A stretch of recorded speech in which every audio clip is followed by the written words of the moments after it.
All right. Hey, welcome everyone. Chris Petrie here. We're going to create this beautiful seascape beach type scene.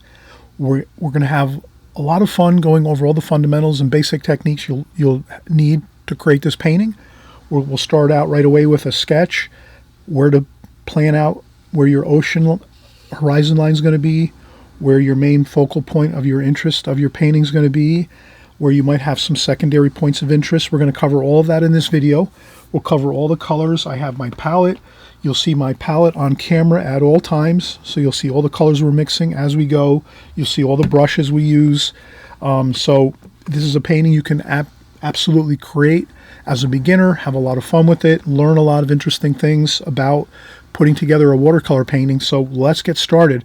I always mention too, if you haven't subscribed and you like my videos, please subscribe on the right hand side below. You want to stay in contact with us if you find that you're really going to learn a lot from this, and it's going to help you with your watercolor painting, especially if you're just starting out. And those of you that are back and watching on a consistent basis, thanks so much for coming by. Really appreciate that. And it's great to work with everyone here together. And again, comment section of the video, if you have any questions, I'm always in the comment section saying hi to everybody and answering questions. And it's great to see everyone putting in their insights to their watercolor painting, what they're learning, tips and things that they learn as they go. So you'll see all kinds of great information in that comment section. So follow the comment section on all of my videos. A lot of very, very smart watercolor artists are on my channel, putting in good information into the comment section that everyone can learn from, and as well as just saying hi and whatever else. So let's get started, and we'll have a lot of fun. Again, lots of interest here, lots of color, and it's just a fun, beautiful, makes you feel like you're at the beach, maybe gonna relax, maybe have a beach chair, do some reading, have an umbrella, maybe go for a little swim in the water, have some fun. That's what it's about, the beautiful summertime kind of vibe to this. So let's get started. All right, we just saw the finished painting, so we're going to get started here. We'll kind of just touch on all of the main techniques and methods we're going to use here to create this beautiful ocean, seascape, and beach type scene here. We're going to just have some fun with the colors, the washes, some of the details of the painting, how we're going to get to those details, how we're going to do the loose, really light washes.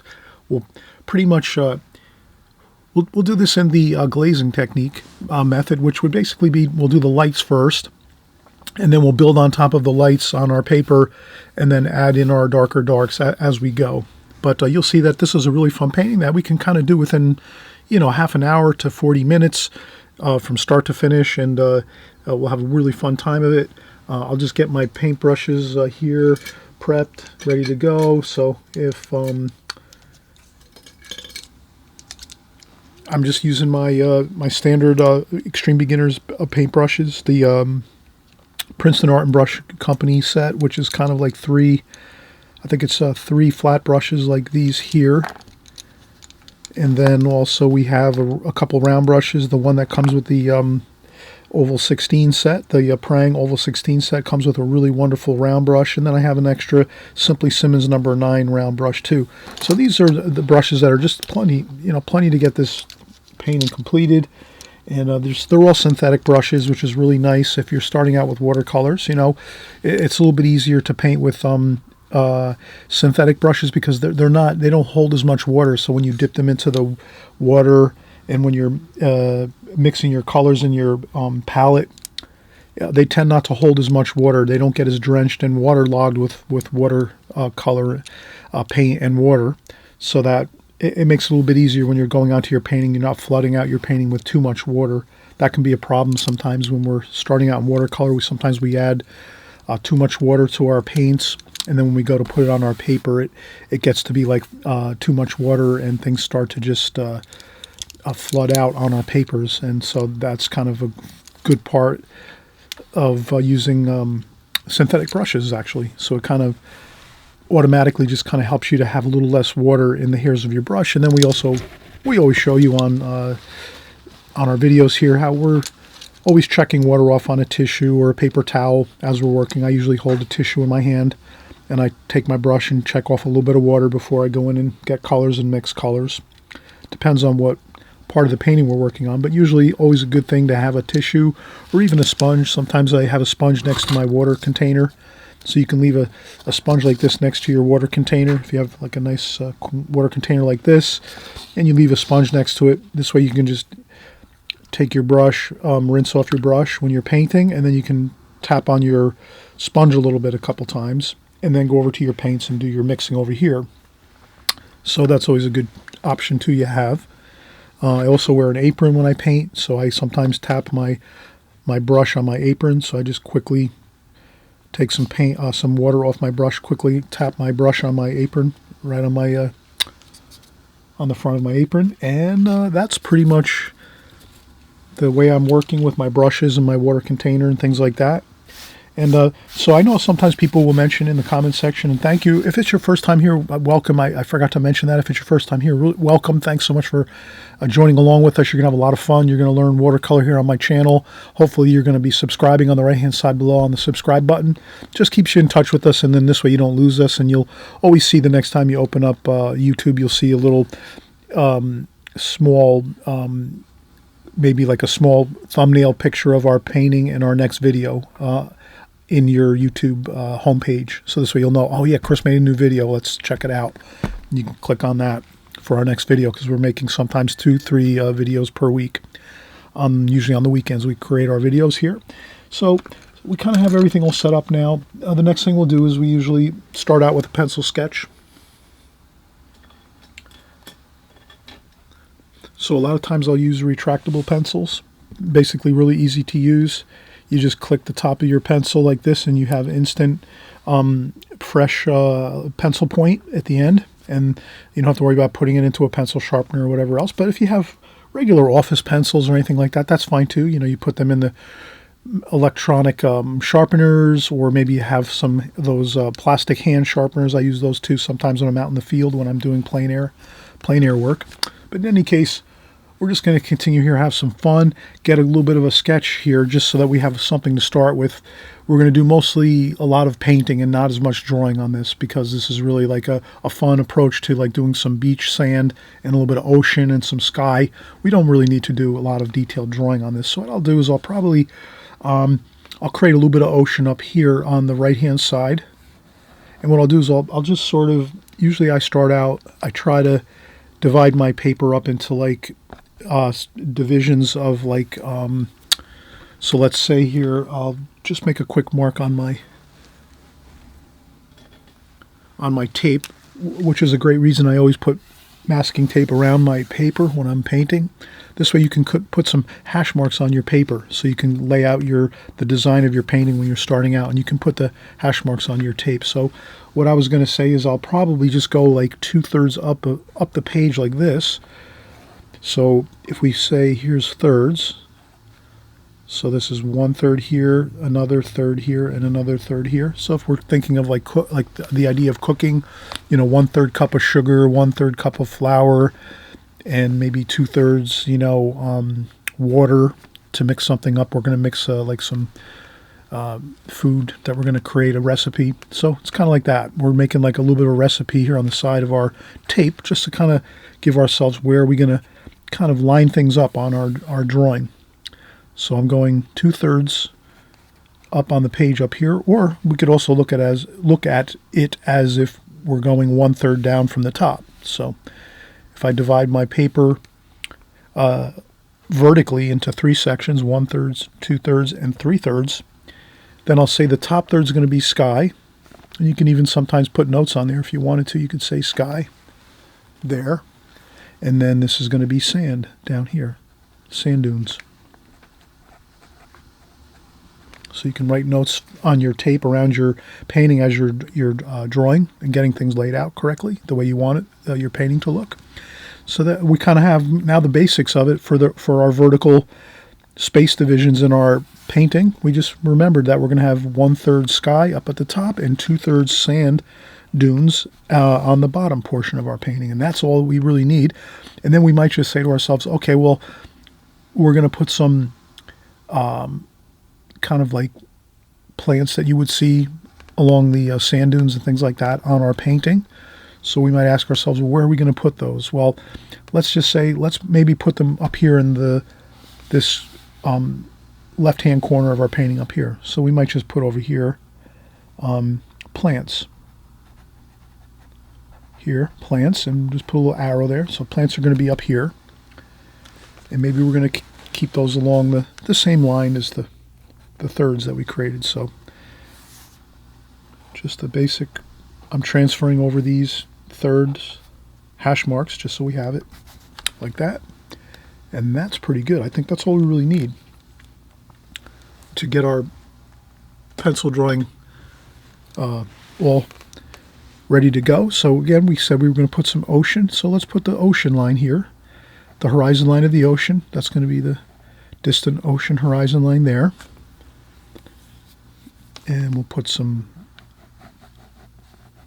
maybe some waves coming in from the ocean onto the beach. Then we'll have some sand, the like hard packed sand that's all wet and waterlogged from the waves coming in.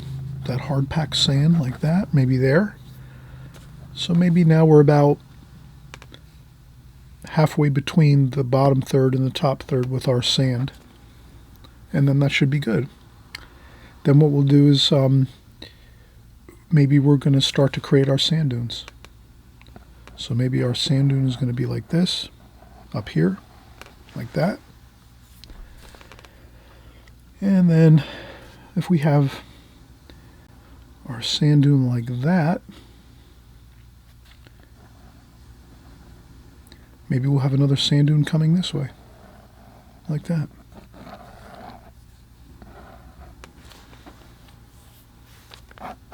Just a couple pencil lines to indicate a little bit of our sand dunes.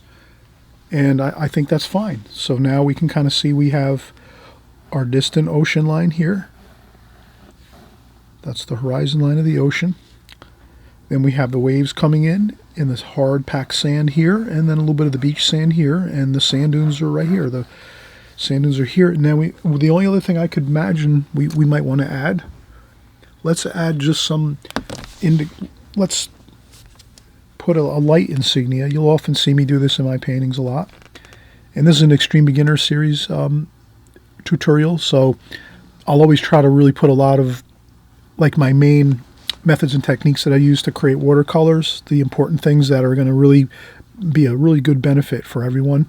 So usually anytime we're creating a painting, we'll try to find out where the light source is. Sometimes your light's going to be, different. Like sometimes it's bright sunny light in your painting.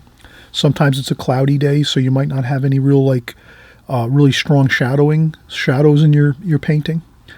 Sometimes it might be that it's in the middle of the day, so the shadows might be very small because the sun's straight up overhead, so there's not a lot of long shadows. Sometimes paintings will have long shadows because it's like in the early morning or the late day where the shadows are longer because the sun is lower in the sky, so it's shining across and casting long shadows.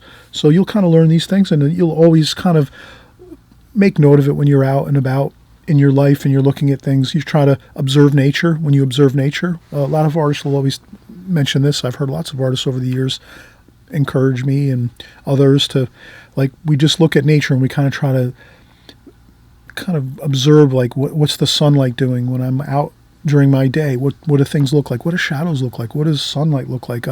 What color is sunlight looking like in the morning or in the late afternoon? What's sunlight look like in the middle of the day? So there's all these things you can kind of just keep in mind when you're just going about everyday things and you're out and about. You can kind of just keep mental note of some of these things. Colors you see, what are colors looking like when you're driving by maybe like a farm area, some farmland. You might see different colors and go, yeah, I see those colors. They look kind of like yellow ochre, lemon yellow, green, sap green. You might kind of start picking out colors you see. Ocean, it might be beautiful blue colors. You kind of just do these type of things as an artist. So if you're just starting out and you're becoming an artist, you're going to want to just, make a little mental study of things when you're just out, casual study of things is all really. So, but the reason I say that is we will make a bit of a let's make a spotlight up here like this. And that spotlight is going to just indicate to us as we start out our painting, where's the light coming from? Well, it's a bright sunny day and the light's coming from this direction, this way, across the painting. So that'll kind of give us a little bit of a indication of, well, we kind of know light's coming from here. So we'll see some shadows on the left side of things. So if we were to make like a plant or a tree or anything like that on the sand dunes, the shadows will be over on the left side of those plants and those trees or whatever we're gonna create over here on the left side, the shadows, because the light's coming from here. So if we have some bright areas of sand where the sand looks really bright, almost like white paper, well, that'd be over on this side because the light's coming from here and it's striking on the sand dune. And then maybe over on this left side of the sand dune, it's going to be more like light, a little darker, more shade, more, less bright white paper or light kind of looking effect on your painting. So now that we have all that information here, we'll just take a quick break. We've done a lot right here. What I will do is just mention that this is more of a free type of painting where we're not going to draw everything. We'll make a few more notes on our paper. So we will take our pencil in just a minute. We'll come back. We'll just make a few more notes on our paper, and then we'll be ready to start painting. So let's have some fun. Let's get ready to paint in just a few minutes. We'll just do a few more notes with our pencil, and then we'll get right into the painting portion. All right, so now we're just going to make a few more notes, like we said, just so we have, maybe we're going to start to make some, maybe some plants and things like that up here. So we're going to make more or less our plants and things on the top of the sand dune, right up here on this area of the painting, the left quadrant. If we were to say this was maybe 4 quadrants in this painting, and you could always look at it from a standpoint of, let's see if I can do this here. So we could take our scrap paper here, and we'll just do a quick, so if this is our painting right here that we're creating, you can think of it as the painting would be 4 quadrants, and that's once we have we talked about our thirds. So we created the thirds going vertically, 1/3, 2/3, 3/3. Then when we start to build more of the main information inside the rectangle, we'll say, let's make our subject matter, the main key focus of the painting, somewhere either in one of these 4 quadrants here. Always a great design principle you can use. If you put your main subject matter in one of these 4 quadrants and highlight it there, and then have the rest of the painting sort of subdued with other minor details, you'll find that your paintings are really going to look beautiful, and that will be actually an excellent design principle you could always use if you're kind of creating things, whether you're working from photographs, books, magazine clippings, newspapers, you're working from something online, something from your phone, anything really, outdoors if you're painting outdoors. Working from nature and from being like maybe out on vacation, you're trying to maybe do a couple little quick paintings on vacation, little quick thumbnail paintings in a sketchbook or something. You're always safe to just sort of put your main subject matter in one of these 4 quadrants, and let's say on this painting we're gonna do it here. So we're gonna do most of our main subject matter here, which is going to be some plants along this sand dune, and some weeds and things like that, and grasses. So we're just kind of thinking out loud here. This is where we're going to put our main subject matter in this quadrant right here. You could also do it here, or even here. We chose this one for this painting up here. And you'll see how we're going to use that upper left-hand quadrant to make most of the kind of like focal point of the painting in this upper left-hand corner.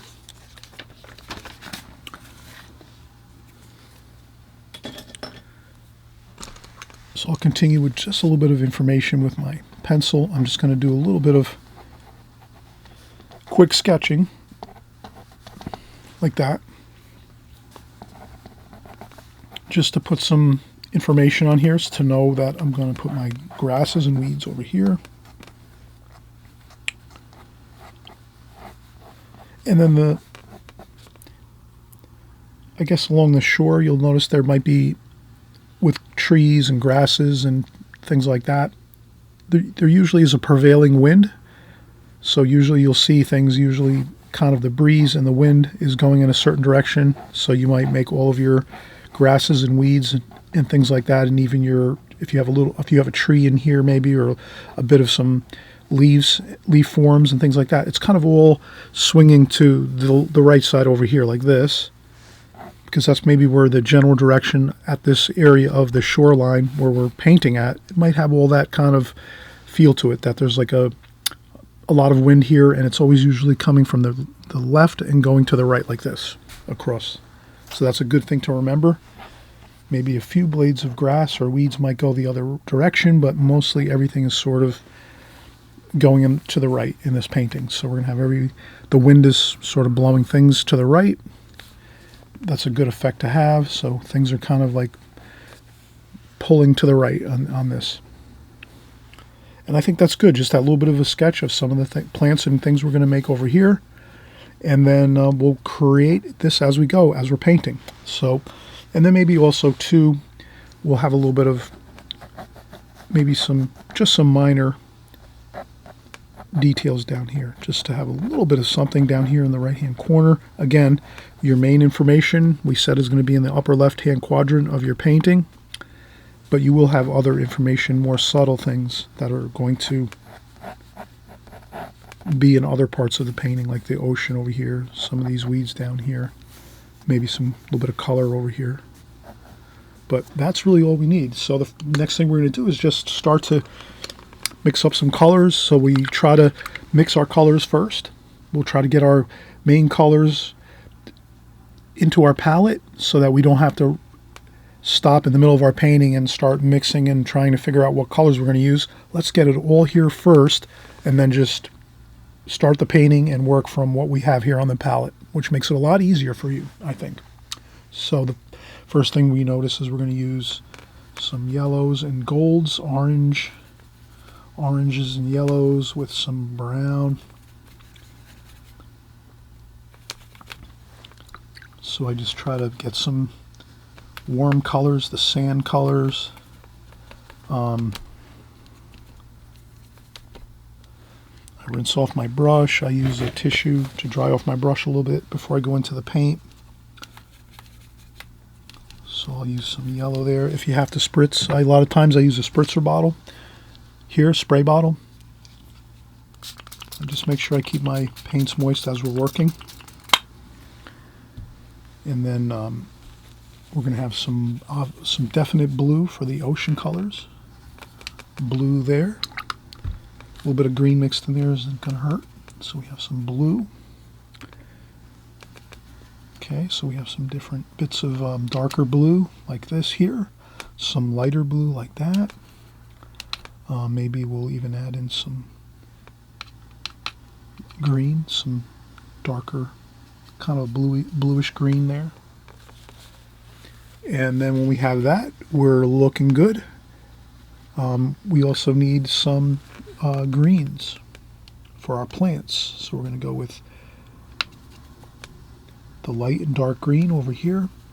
Light and dark green mixed together with some burnt umber to kind of gray it down a little bit, make it like an olivey green in some areas. Some more yellow over here. So we use some lemon yellow with our green over here to make a little bit of a lighter green, more of a warmer, sunnier green there, and then some more bluish green over here for some of the darker greens. And again, a little bit of burnt umber in there just to make this a little bit more like an olivey type of green. That might look really nice. And again, we have yellow. I'll rinse off my brush.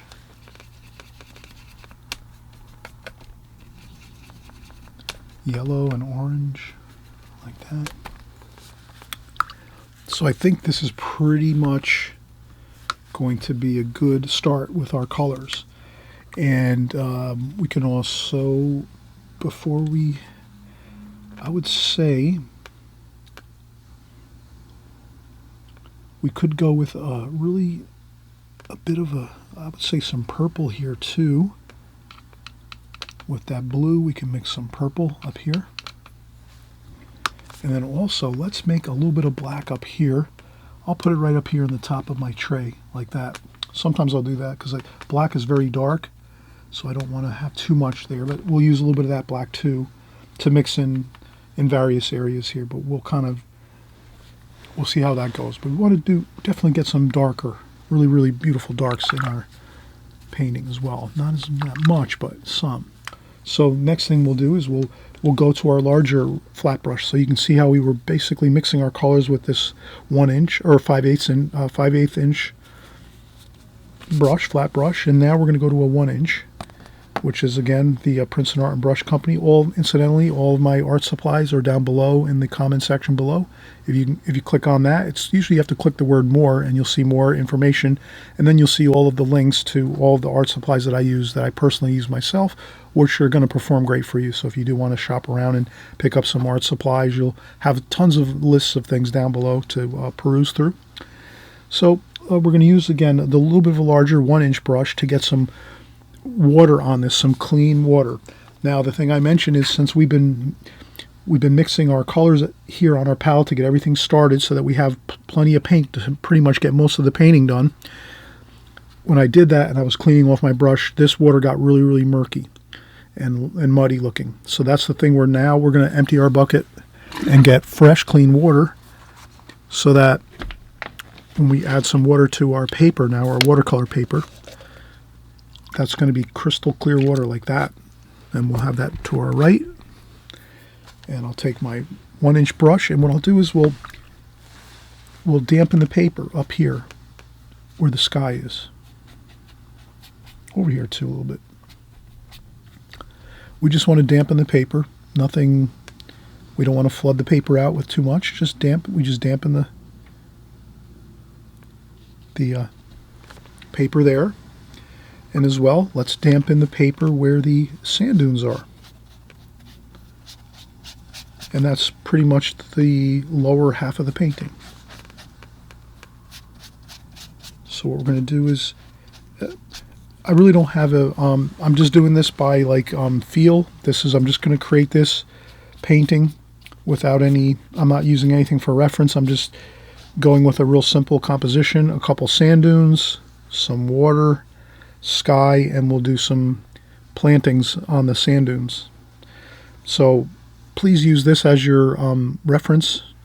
So in the beginning of the video, you can just maybe hit pause on the beginning of the video when you're going to create your painting, and just leave your electronic device, whether it's an iPad, an iPhone, a home computer, a TV, whatever it is you're using. Just hit pause in the beginning when I show the finished painting, and just work right from that. Because like I said, we really didn't do much drawing or pencil drawing here, so you don't need to get too focused with that. Okay, so now we have all our colors already mixed up. Let's just start going in and getting some washes in the sky. And when I do this, I just tap some fresh, clean water on there.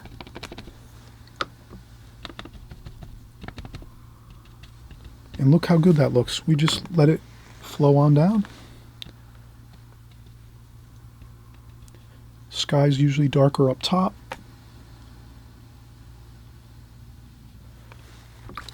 And then as it flows down the paper, you could put a little bit there in the water, just a little bit of that sky color through here, like that. And that's all you have to do. And that's pretty much, that's your sky wash, basically.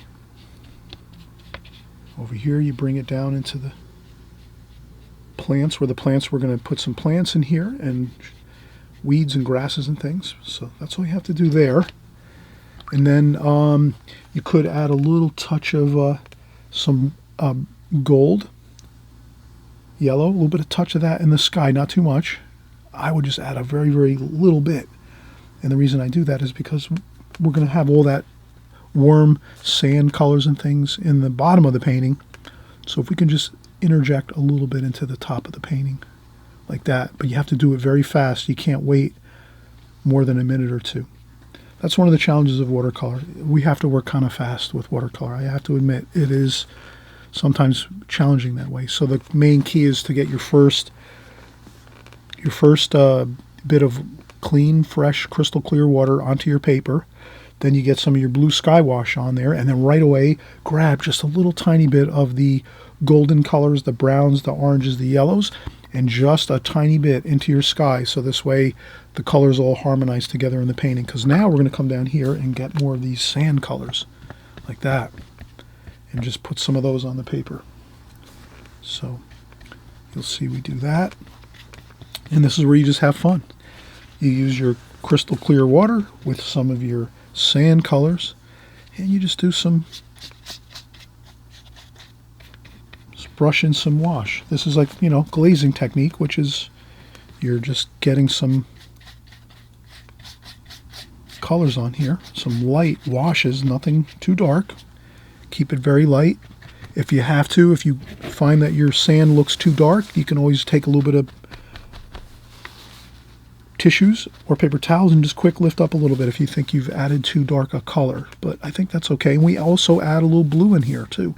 We want to have a little bit of blue up here, a little bit of blue in the sand, right? A little bit of indications of some blue sky color in the sand, kind of affecting the wash. And that is pretty good. And we left some white paper over here, so the sunlight's coming this way. So maybe over here we left some white paper. And a few other spots too. There might be a little bit lighter areas where we didn't put too much paint on there. But as you can see now, we've got lots of light, very, very light washes on this paper, and that's what we wanted to do. We didn't want to start the painting out with anything dark. We wanted to go very light, like that. You might even put in a little bit of some splashes. So I'll just do a little bit of splashing with my my brush. I just put a little bit of paint on there and just do a couple taps with the brush, and that gives us the feeling of sand. You can do a little more of that later. Right now when you do that, you'll notice your paper's already damp and wet from putting on washes. So when you do some tapping like this, it kind of fades out the splashes. And that's good too, because it does give a subtle feeling of like texture to the bottom of the painting. And up here too, you could add a little bit like that.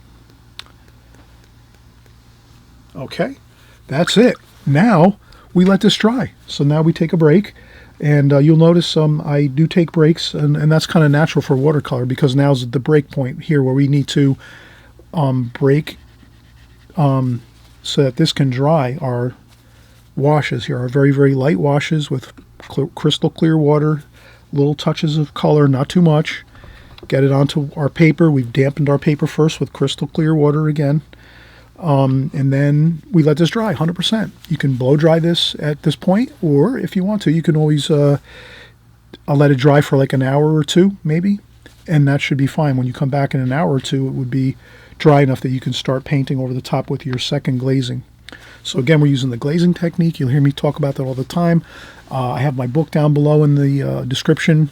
A link to Amazon to purchase a book if you want to purchase my watercolor book. It's covers all of your main techniques of watercolor, basically two main techniques, glazing technique and the alla prima technique, and I use those two all the time on my videos here. So if you're buying my book, you're going to be keyed in to all of the really basic methods and techniques that I'm using all the time here on my channel. So you'll just have more reinforcement of that's what we're using here, and when you're getting more familiar with that process, it'll be easier for you to work along with our videos here. So that'll be a lot of a help to you if you're working from my book as well as working on the videos here, because it's kind of both seamless. They tie in together perfectly with each other. Okay, let's let this dry. So you can, again, use a blow dryer or let it dry a couple hours, maybe an hour, depends, but you'll check it.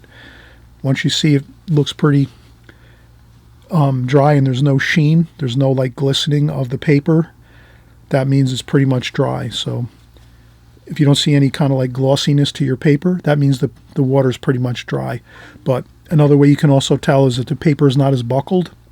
So usually when you're adding a lot of water to your painting, your paper is going to buckle and do a lot of like hills and valleys all over your paper.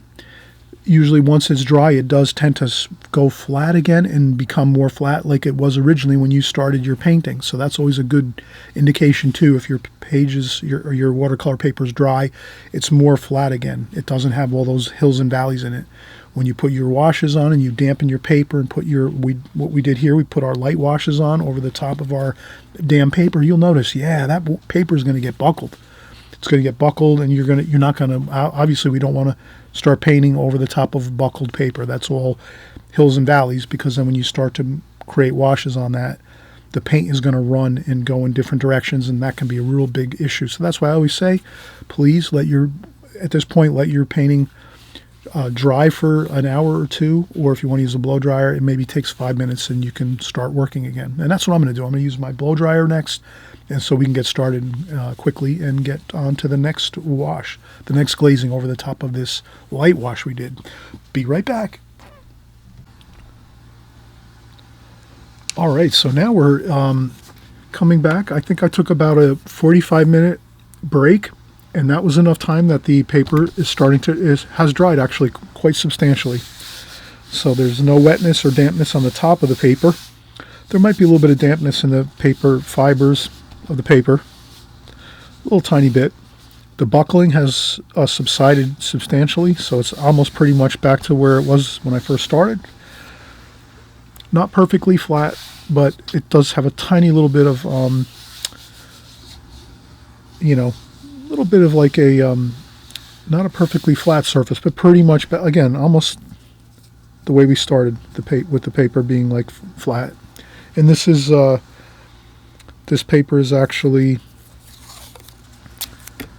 block paper. So it's like paper that's been, all the sheets are glued together on the edges, around the edges of the paper, so that when you wet the paper and then when it starts to dry, it tightens back up like a drum skin, really, really tight. So that's one great thing about using block paper.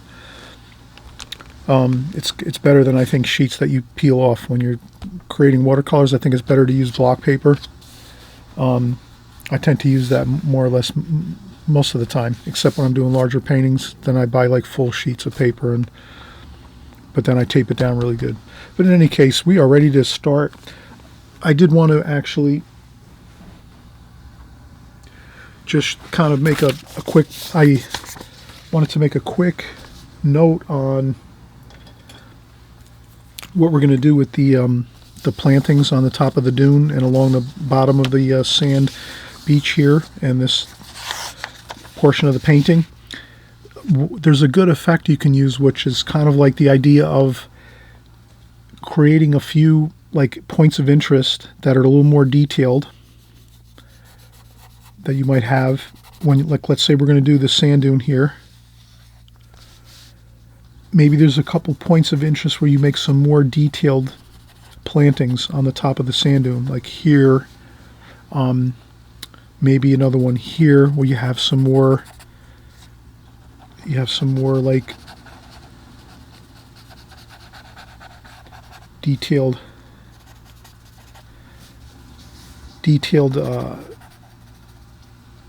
brush strokes and focal points.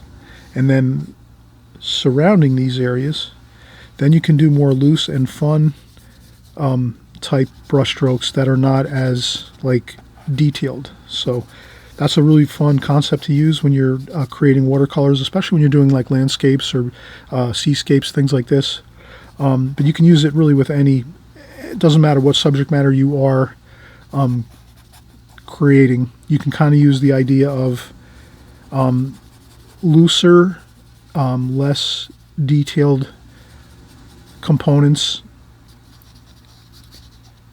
and then the punctuation of more sharper, detailed, where you spend a little more time doing more of the detailed, refined passages in your painting like that, so that you have some really loose, free kind of areas like that, and then maybe you have some more detailed parts to your painting. So that's the idea that we're going to use, the concept we're going to use here when we do our plantings up here on the sand dune and around the painting. So that's kind of the game plan we're going to have.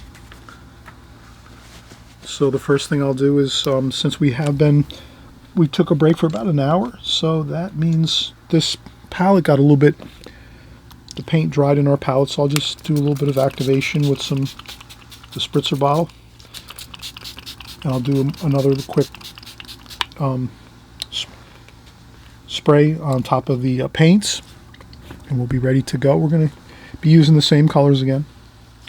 We'll go back to a smaller brush. I think this time we'll actually, maybe we'll go with a round brush at this point. So we'll use our number 9, Simply Simmons number 9 round brush. But actually, before we do that, let's block in a little bit of larger wash with our smaller flat brush, 5/8 inch flat brush here. So let's get some of that darker green. So you can see we have the darker green over here, even a little bit of blue in there. Brown, blue, green. Definitely make like a darker green here like this. And what I'll do is I'll load up my brush with some green. Maybe I'll take a little bit of that paint off like that. And then I'll start to maybe just scrub around. And like I said before, let's get some really kind of free looking, maybe we'll do some yellow ochre, like some of that, you know, orange and yellow, just to have a little bit of like that. And I wouldn't fill anything in. I wouldn't fill anything in like large blocks of color. I would leave spaces like that. I would leave spaces between things. I wouldn't try to block it all in and fill it all in. And then what we can do is rinse our brush off, maybe get a little more of the yellow and gold here. Up here there might be some more yellow and gold like that.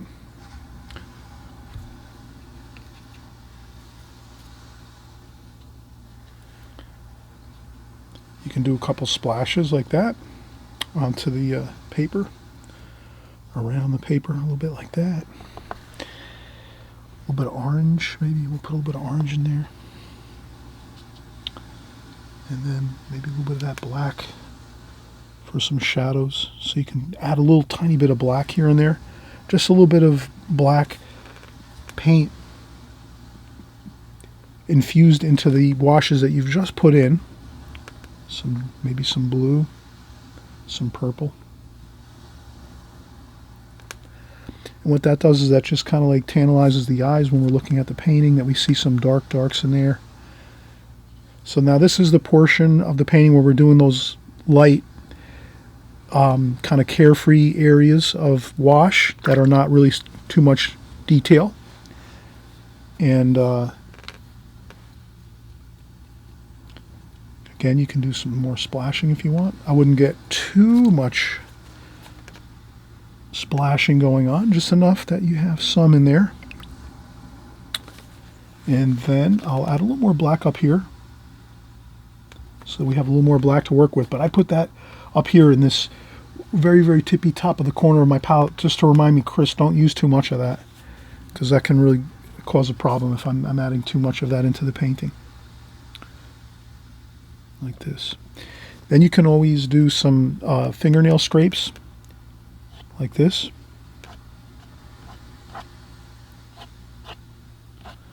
And that's once your paint has dried a little bit. You can do that.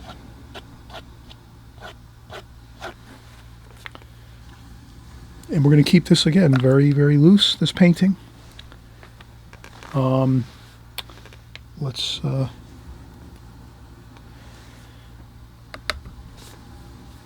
little more orange and yellow, like that.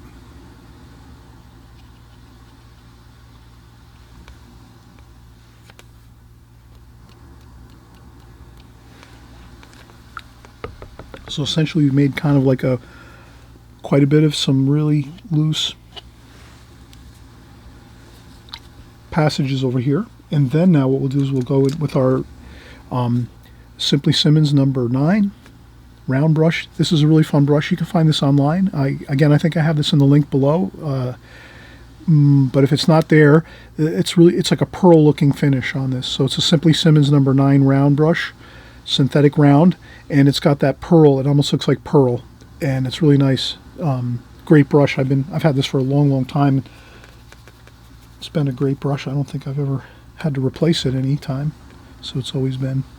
So now I'll start to do a few of these, a couple of these brush strokes here with the Simply Simmons, like that. A couple of these. There might be a couple more weeds like this. So I'm going to try to keep this pretty loose, pretty free. I'm going to go again with some more dark green paint, more thicker paint now. So now as we're doing these darker washes on this painting, they're going to be less water, more paint. So that's all we have to remember. We're not using as much water. A little bit of orange into that green. Maybe even a little bit of blue. Make it a little bit darker. A little bit of red in there too, maybe. And we'll do some more. Now we're going to do some really interesting, maybe some interesting, really fine. This would be the real detailed portion right now, like this here. That's going to be, you can kind of see how that's a little more detailed here, right? We have that there. And then we'll do another bit here. And these are kind of like some more pointier type shapes for these.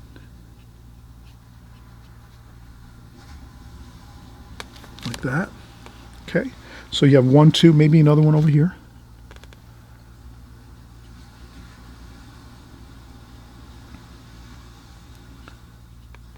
Like that.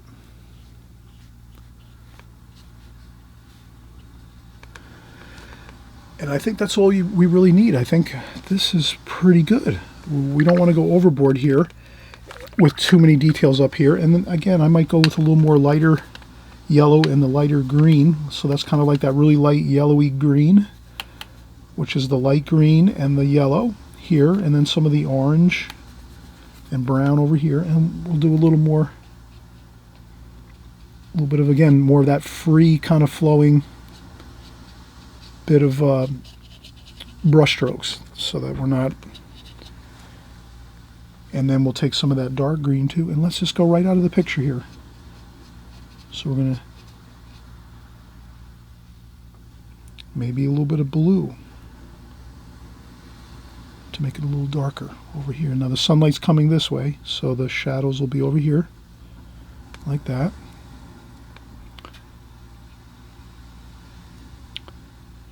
And I think the more free and the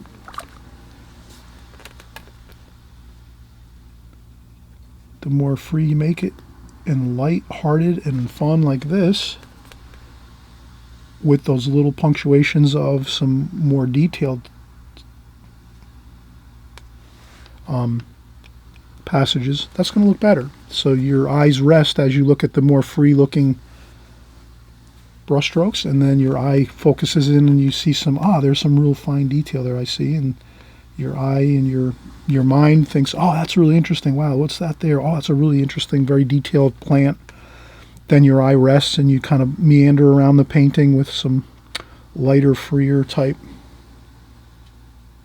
brush strokes like that. So I think that's good. So that's the top of the dune. We will maybe use a little more of a fine pointed brush to get some more weeds and grasses, but right now let's leave that as that is. And always remember, as you're painting, never get worried if you think something looks really like lopsided or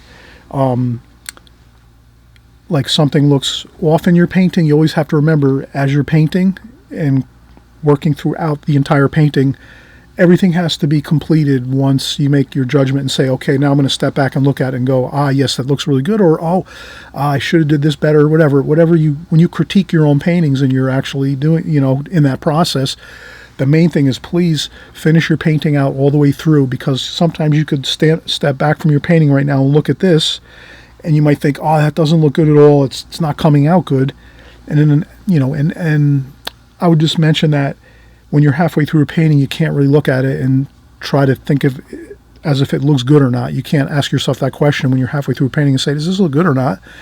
We want to look at the painting as once it's completed, for the most part, like 95% complete or 90% complete, then we can step back and look at it. Does that make sense? So that here, yeah, I've done a bunch of work right here. It looks lopsided. It looks funny looking because there's nothing else really too much going on around the rest of the painting. So that's why this might not look so good right now. And you might have that same issue where you paint this area of your painting and you think, it doesn't look good.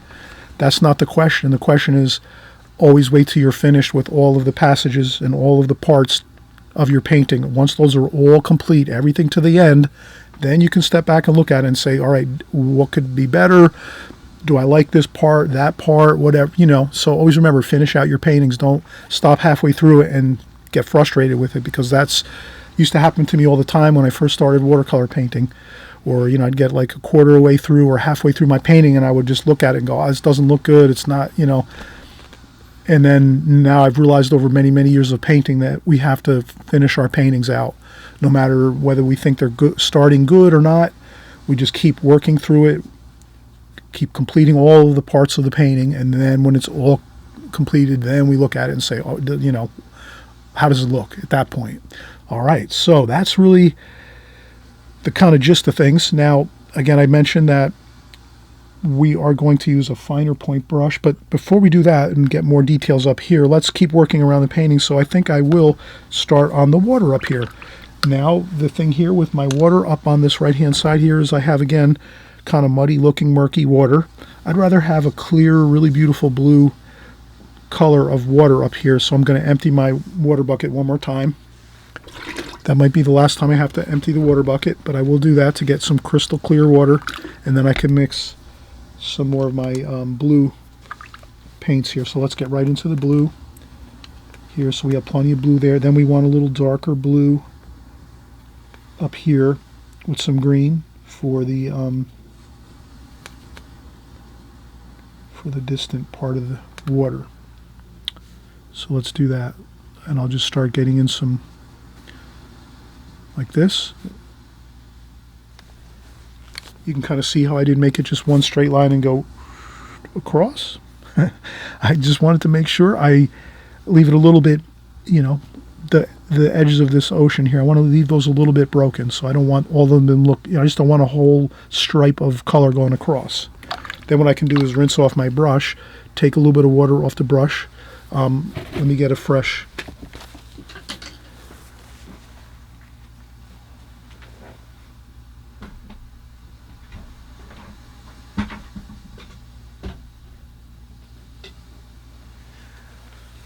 Okay, so I have some fresh clean water. I rinse my brush off with the fresh clean water, tap off some of that water, and then I can take this and slowly work this like this. Dip in with a little more water. And if you slowly kind of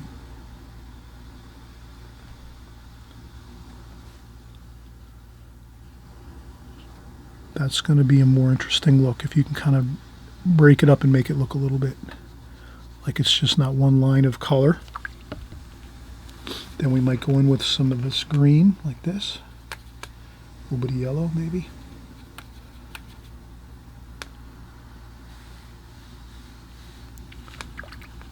And this is where I start to mix in a little bit of the greenish color as we're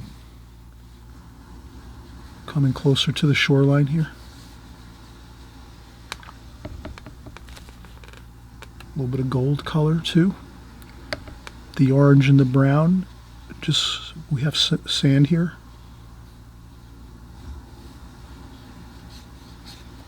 Like that. Maybe a little more blue over here.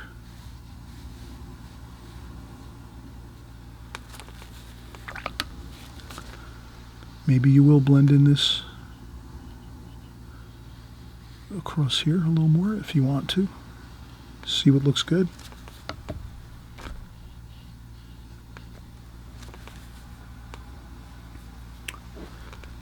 Okay. All right, now I think we can work down here a little bit. Let's get some of this, there's some more grass and weeds and things over here. I'll just take a little bit of that green, like that. A little bit of the lighter green, like this.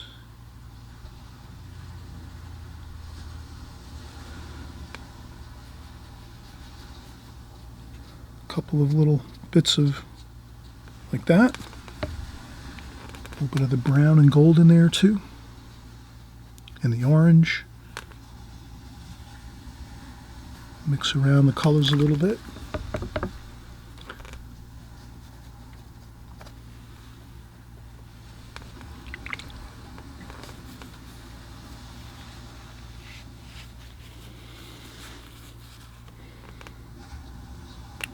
Couple of brush strokes this way here.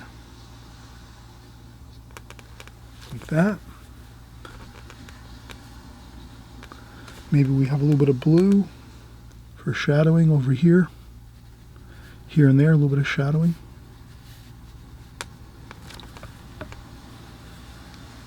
A little bit of purple for shadowing too. Now, maybe at this point in time, you can take your some paper towel. If you need some a little bit of clean areas on your palette to mix up some additional colors that you want to add to your painting, you could take a little bit of your paper towel and maybe you section off a little bit. Maybe over here you might say, all right, I'm going to take a little bit of this section here and just give myself a little bit of an area that I can mix a little more color. I might put some purple in here. Purple is a great shadow color for cool shadows. So that's why I'll put a little bit of purple in there, and then I'll just come over here and add some purple for some shadowing here. Like this. And I'll put it here and there. I won't put it everywhere. Like that, just a little touch of that. Maybe a little bit too in the painting areas up here where we created those light washes of color. And then down here too, some purple.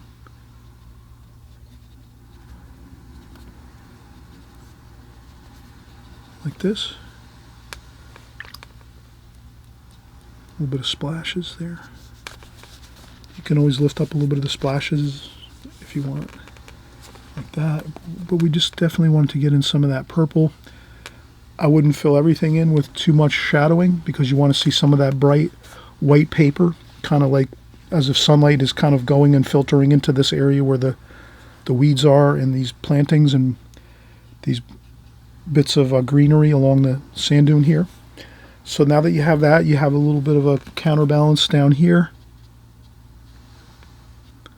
Like this. A couple of darker bits of weeds there like that. You have maybe some burnt umber or some of the brown, let's say, and then some blue and brown and a little bit of green, dark green, a little bit of water, maybe a little more brown, a little more, maybe yes, that should be good. And then we can just do a little bit of sand texture like that, just around here, the very, very closest bottom portion of the painting where there's the sand, like that. So that's good. That looks good. Makes it kind of feel like there's some grittiness to the foreground here. You can blot up a few spots if you want to, here and there, but I think that looks fine.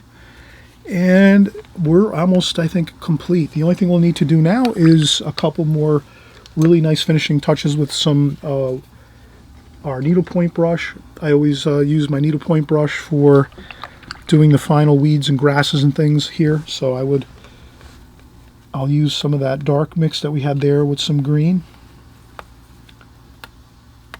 So some of the, I guess that was brown and blue,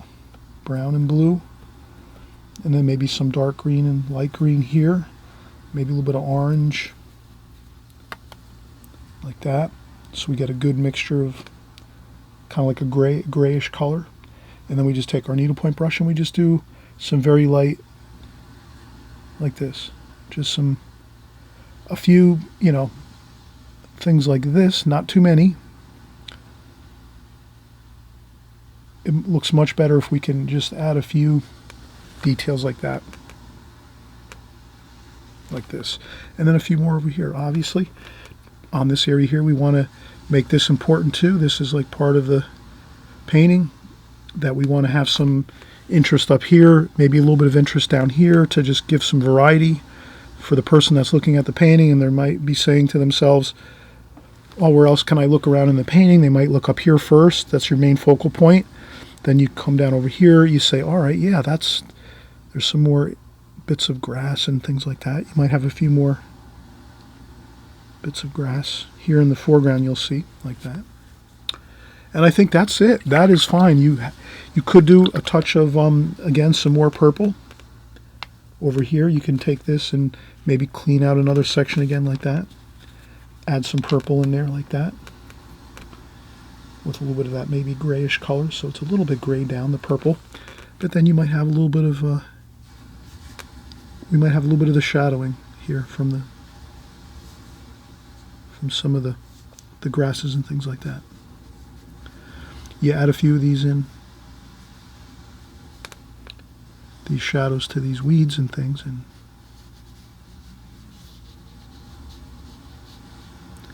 just like that, a few of these just to give some more interest to the painting.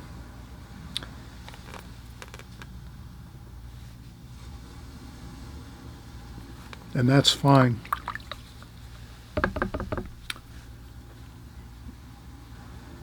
If you want to, you can add maybe a little more sand texture. A little more texture here, possibly just a tiny more bit of texture maybe up here on the sand dune. Like that, maybe over here a little bit. And then I think we have a really good finished product here. And then what we can do is we can, at the beginning of the video, you'll see this finished painting. I'm hoping you're going to work from that. So I'm hoping you give me a thumbs up if you like this video. If you've enjoyed the process of creating this wonderful beach scene here with sand dunes and the basic concept of how to put this all together, start to finish. I'm hoping you'll subscribe too if you haven't subscribed before. Especially, this is the Extreme Beginner Series video. So what we do is we just try to really start out with the fundamentals of watercolor, some of the basic concepts that you can use, and we change those up as we go. Every painting's kind of a little different. So here we're doing the seascape style painting, so with sand dunes and water and ocean and weeds and grass, all this kind of fun stuff.